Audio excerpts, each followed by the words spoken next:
Hi friends, welcome to my channel. இது போன்ற சுவாரஸ்யமான கதைகளை தெரிந்து கொள்ள மறக்காம நம்ம சேனலை சப்ஸ்கிரைப் பண்ணி பாருங்க. பக்கத்துல இருக்க பெல் ஐகானையும் கிளிக் பண்ணிக்கோங்க. என் பெயர் விஷாலினி. எனக்கு வயது இப்போது 20 வயது ஆகின்றது. 6 மாதத்திற்கு முன்புதான் திருமணம் நடந்தது. எங்கள் வாழ்க்கை இனிதாக போய்க் கொண்டிருந்தது. எங்கள் இருவருக்கும் இடையில் பெரும் இடையாய் வந்தது. ஆனால் என் கணவருக்கு பிடித்தது, மற்ற ஆண்களைப் போல அவரும் மதுவுக்கு அடிமையாயிருந்தார். இரவு எது, பகல் எது என்று தெரியாமல் குடித்துக் கொண்டிருந்தார். என்னுடன் பணி புரியும் நண்பர் செல்லும் வழியில் என் கணவர் குடித்துவிட்டு கீழே விழுந்து கிடந்ததை பார்த்தவர், உடனே போனில் நான் வீட்டுக்கு வரேன். உன் கணவர் குடிபோதையில் விழுந்து கிடக்கிறார். அவரை அழைத்து வருகின்றேன் என்று என்னிடம் கூறினார். நான் உடனே சரி வாங்க என்று கூறினேன். அவர் வருவதற்கு முன் என் கணவரின் அம்மாவிடம், உங்கள் மகன் சென்ற இடமெல்லாம் குடித்துவிட்டு கிடக்கின்றாராம். என் நண்பர் அவரை அழைத்து வருகின்றார். நீங்கள் என் கணவரை கண்டியுங்கள் என்று கூறினேன். உடனே கதவைத் தட்டும் சத்தம் கேட்டபோது நான் ஓடிச் சென்று கதவைத் திறந்தேன். அங்கு என் கணவர் என் நண்பன் மேல் சாய்ந்து இருந்ததை பார்த்தவுடன் நான் பதறி, என்ன ஆயிற்று என் கணவருக்கு என்று கூறியபடியே என் கணவர் கையை பிடித்து உள்ளே அழைத்துச் சென்றேன். என் கணவரின் மற்றொரு கையை என் நண்பர் பிடித்தார். எங்கள் ரூமிற்கு வந்தவர் என் பெட்டிலில் என் கணவரை அமர வைத்தார். என் கணவர் அமரக்கூட முடியாமல் அங்கேயே சாய்ந்துவிட்டார். சாய்ந்த நேரத்தில் என் கணவரை தாங்கி பிடிக்கும் போது என் புடவை விலகியது.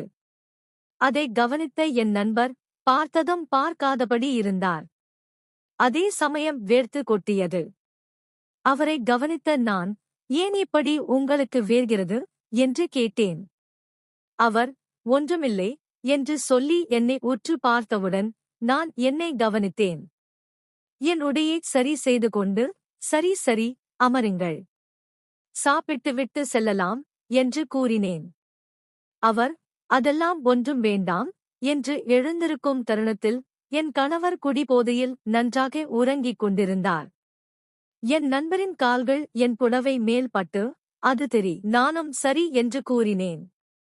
நான் உடனே லிப்டின் வழியாக நாங்கள் இருவரும் வந்தோம். அப்பொழுது, எனக்கு வேலை வாங்கி கொடுத்ததற்கு மிக்க நன்றி என்று கூறினேன்.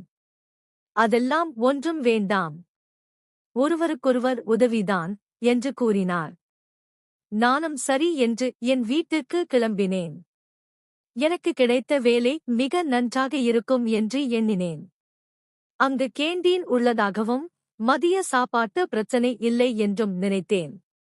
மாலை 5 மணி வரை வேலை முடித்துவிட்டு வீட்டுக்கு சென்று விடலாம் என்று மேனேஜர் சொல்வதை கேட்டு என் மனம் மகிழ்ச்சியுடன் என் கையில் இருந்த பணத்தை வைத்துக்கொண்டு என் கணவருக்கு பிடித்த மல்லிகைப் பூ மற்றும் சில ஸ்வீட்ஸ்களையும் வாங்கிக் கொண்டு விரைந்து வீட்டுக்கு சென்றேன். செல்லும் வழியில் என் கற்பனையில் என் கணவருடன் இன்று சந்தோஷமாக இருக்கலாம் என்று நினைத்தேன். ஏனென்றால் நாளை முதல் நான் வேலைக்கு செல்கின்றேன். மாத சம்பளம் வரும். அதை வைத்து வீட்டு செலவுகளையும் என்னுடைய தேவைகளையும் பார்த்து கொள்ளலாம் என்று நினைத்தபடியே வீட்டுக்கு சென்றேன். வீட்டுக்கு சென்றவுடன் அங்கு நடந்த நிகழ்வே வேறு. என் கணவரும் என் மாமியாரும் இருவரும் சண்டை நடந்து கொண்டிருந்தார்கள். உன் மனைவி என் பேச்சை கேட்காமல் நான் வேலைக்கு செல்கின்றேன் என்று ஆலையில் போனவள்தான் இதுவரை வரவே இல்லை என்று என் கணவரிடம் மாமியார் கேட்டுக் கொண்டிருந்தார். அதற்கு என் கணவர், நான் என்ன செய்வது? அவள் என் பேச்சை கேட்கவே இல்லை. உன் பேச்சை கேட்கப் போகிறாளா என்று பேசிக் கொண்டிருந்தார். நான் உடனே உள்ளே சென்று, நிறுத்துங்கள். நீங்கள் பேசுவது உங்களுக்கே சரியாக தோன்றுகிறதா? நீங்களும் சம்பாதிக்கவில்லை. நானும் வீட்டு செலவுகளுக்கு என்ன செய்வது?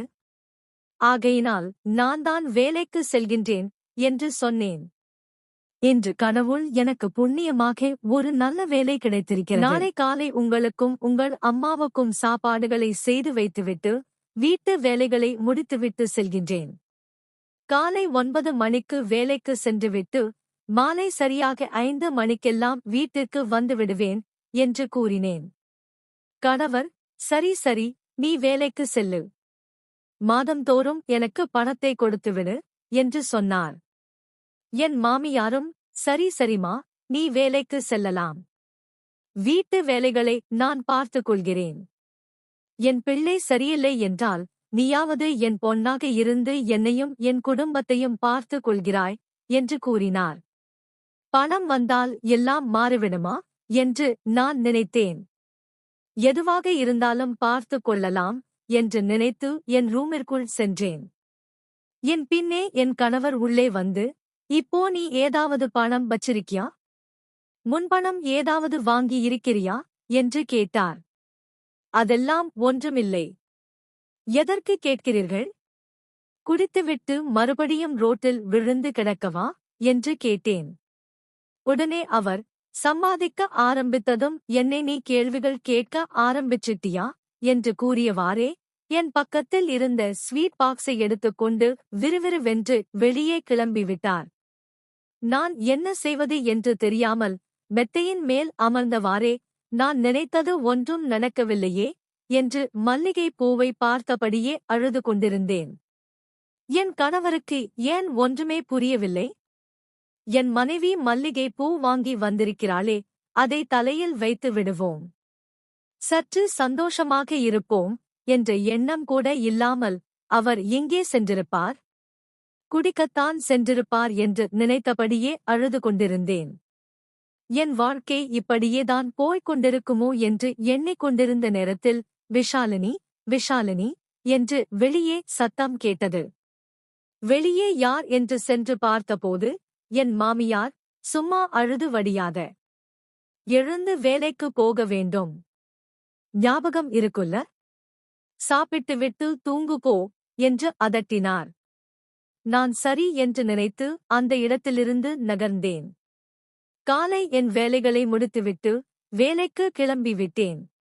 அங்கு சென்றவுடன் எனக்கு ஒரு யூனிபார்ம்